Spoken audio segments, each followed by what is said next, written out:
बहादुरगढ़ शहर में विकास कामों के उद्घाटन को लेकर बीजेपी और कांग्रेस में जमकर खींचतान चल रही है। कांग्रेस सरकार के वक्त मंजूर हुए बहादुरगढ़ रेलवे अंडरपास का उद्घाटन भी विवादों में पड़ गया है।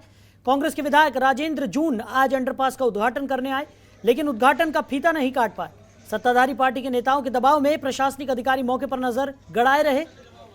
विधायक राजेंद्र जून से एसडीएम से लेकर डीसी तक की बात हुई ताकि उद्घाटन वो न कर सके। पुलिस भी मौके पर खड़ी रही, जिसके बाद विधायक राजेंद्र जून तय समय पर उद्घाटन के लिए अंडरपास पर पहुंचे तो जरूर, लेकिन महज जायजा लेकर ही उद्घाटन की औपचारिकता पूरी कर लौट गए। जाने से पहले विधायक जून ने अंडरपास जनता को समर्पित करते हुए लड्डू बांटकर खुशी भी मनाई। पूछे जाने पर उन्होंने कहा कि अंडरपास के लिए बजट का आवंटन हुड्डा सरकार ने किया था। सांसद दीपेंद्र हुड्डा 2014 में इसका शिलान्यास कर चुके थे। 7 साल की देरी से अंडरपास बना है, इसलिए उसका जायजा लिया गया है। तो अगली खबर फरीदाबाद से है, जहां एनआईटी फरीदाबाद के 1 नंबर इलाके के चाचा ज्ञान के मशहूर ढाबे पर टेबल को लेकर ग्राहकों में जमकर चाकू चले। जहां झगड़े का बीच बचाव करने आए होटल मालिक का बेटा और ढाबे पर काम करने वाला वर्कर भी चाकूबाजी में घायल हो गया, जिसके बाद मौके पर पहुंची पुलिस ने सभी घायलों को अस्पताल में भर्ती कराया। बता दें कि ये पूरी वारदात ढाबे पर लगे सीसीटीवी कैमरे में कैद हो गई, जिसके आधार पर पुलिस आरोपियों पर कार्रवाई करेगी।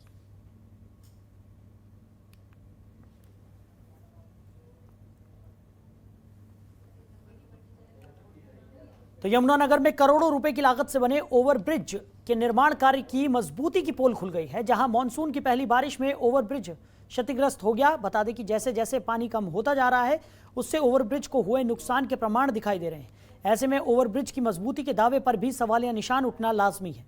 क्षेत्र के लोग निर्माण कार्य की जांच करने की मांग कर रहे हैं।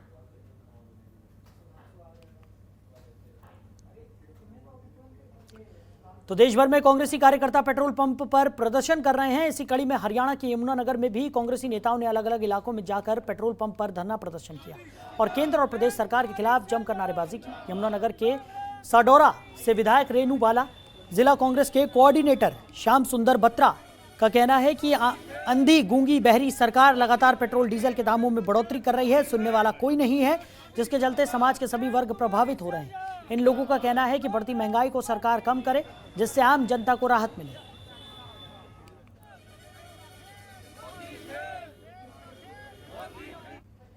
वहीं फरीदाबाद के खोरी गांव में हो रही तोड़फोड़ को लेकर लोगों ने विरोध प्रदर्शन का नया तरीका अपनाया। महिलाओं ने जमीन पर लेटकर तोड़फोड़ का विरोध किया। लोगों ने हाथों में मकान बचाओ के नारों से लिखी तख्तियां पकड़कर जमकर प्रदर्शन किया। इस दौरान मौके पर भारी संख्या में पुलिस बल भी तैनात किया गया। वहीं इस दौरान खोरी गांव में पुलिस की बर्बरता देखने को मिली। टूटता आशियाना देखने आए युवक को पुलिस ने बेरहमी से पीटा।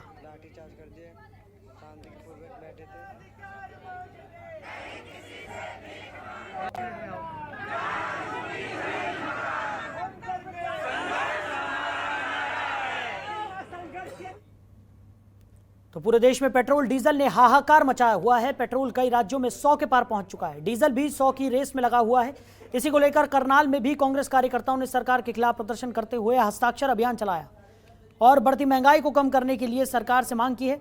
इन कार्यकर्ताओं का कहना है कि एक तरफ तो कोरोना की वजह से लोगों के सामने आर्थिक परेशानी आ रही है और दूसरी तरफ सरकार महंगाई को बढ़ाती जा रही है, जिससे आम लोग परेशान हैं। सरकार को लोगों के बारे में सोचते हुए महंगाई को कम करना चाहिए।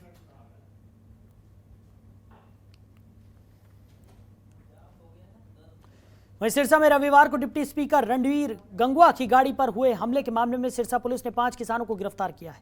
जहां गिरफ्तार किए किसानों की रिहाई की मांग को लेकर भूमन शाह चौक पर किसानों ने विरोध प्रदर्शन किया, जहां इस दौरान किसानों और पुलिस कर्मचारियों के बीच में झड़प भी हो गई। इसके बाद 2 किसानों को पुलिस कर्मचारियों ने पुलिस की गाड़ियों में बिठा लिया। किसानों के विरोध के बाद पकड़े गए किसानों को पुलिस ने छोड़ दिया। वहीं इस मामले को लेकर किसानों का कहना है कि ऐसे दबाने से हम दबने वाले नहीं हैं। हमारी मांग है कि जिला प्रशासन हमारे साथियों को रिहा करे, नहीं तो हम ऐसा विरोध जताते रहेंगे।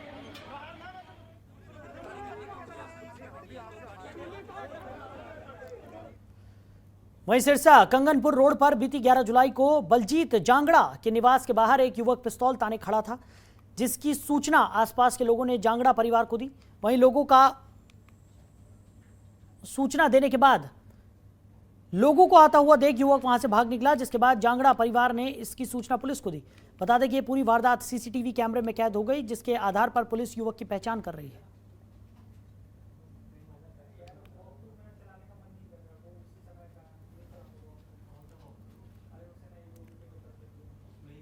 वहीं हिसार रोड पर बुधवार शाम को अचानक एक पेड़ गिर गया। पेड़ गिरने से स्ट्रीट लाइट का पोल भी गिर गया। वहीं इस हादसे में 2 ई रिक्शा और एक महिला चपेट में आते आते बचे। वहीं पेड़ की चपेट में आए ई रिक्शा को निकलवाया गया।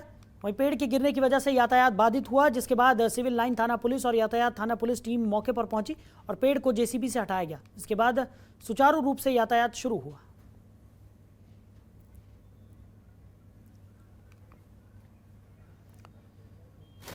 तो केंद्र सरकार की तरफ से निरंतर पेट्रोल डीजल के दामों में बढ़ोतरी करने को लेकर कांग्रेस ने हरियाणा में हस्ताक्षर अभियान चलाकर केंद्र सरकार के खिलाफ विरोध जताया है। इस मौके पर कांग्रेस के नेताओं ने केंद्र सरकार के खिलाफ जमकर नारेबाजी की। उन्होंने कहा कि केंद्र सरकार की तरफ से रोजाना पेट्रोल डीजल के दामों में बढ़ोतरी की जा रही है, जिससे आम जनता का जीना मुहाल हो गया है। उन्होंने कहा कि आज महंगाई चरम सीमा पर पहुंच गई, लेकिन केंद्र सरकार ने पेट्रोल डीजल और महंगाई को कम करने के लिए कोई प्रयास नहीं किया।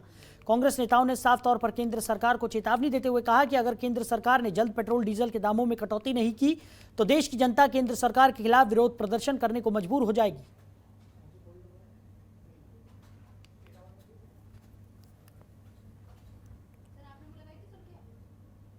तो हरियाणा में कोरोना की तीसरी लहर में 16 अप्रैल 2021 से बंद चल रहे स्कूलों को 16 जुलाई से खोलने की तैयारी है, जहां शिक्षा विभाग ने इसके लिए एसओपी जारी कर दी है। कई निजी स्कूल अपने स्तर पर ही इसकी व्यवस्था बना रहे हैं, जबकि जारी निर्देशों के आधार पर भी अमल किया जाएगा। बता दें कि ये विद्यार्थी पर है कि वो ऑनलाइन पढ़ाई जारी रखना चाहते हैं या फिर ऑफलाइन पढ़ना चाहते हैं। इसके लिए अभिभावकों की मंजूरी स्कूल में देनी होगी। दूसरी ओर 23 जुलाई 2021 से 6ठी से 8वीं तक के विद्यार्थियों के लिए भी स्कूल को खोला जाएगा। इसके बाद 1ली से 5वीं तक के विद्यार्थियों के लिए निर्णय लिया जाएगा। हरियाणा सरकार के आदेशानुसार कल 16 तारीख से 9 से 12 के स्कूल खोले जा रहे हैं, सरकारी और निजी विद्यालय। सभी स्कूलों के मुखियाओं के साथ मीटिंग करके जो कोविड प्रोटोकॉल है, एसओपी जो जारी किया गया है भारत सरकार द्वारा और हरियाणा सरकार द्वारा, वो सभी निर्देश है ना स्कूलों को दे दिए गए हैं। चाहे सोशल डिस्टेंसिंग की पालना करनी हो, मास्क पहन के स्कूल में आना हो, क्लीनिंग का, डिसइंफेक्टेंट का, या जो बच्चों का आने जाने का रास्ता जो है वो अलग अलग होना चाहिए। बबल्स बनाने हैं, ग्रुप्स बनाने हैं, एक प्रकार से एक ग्रुप का बच्चा दूसरे ग्रुप के साथ नहीं मिलेगा। ये सारे निर्देश है ना सभी स्कूल मुखियाओं को दिए गए हैं। तो इसमें मदद करने के लिए एक कमेटी का गठन किया गया है जो एसएमसी प्रधान की चेयरपर्सनशिप में होगा।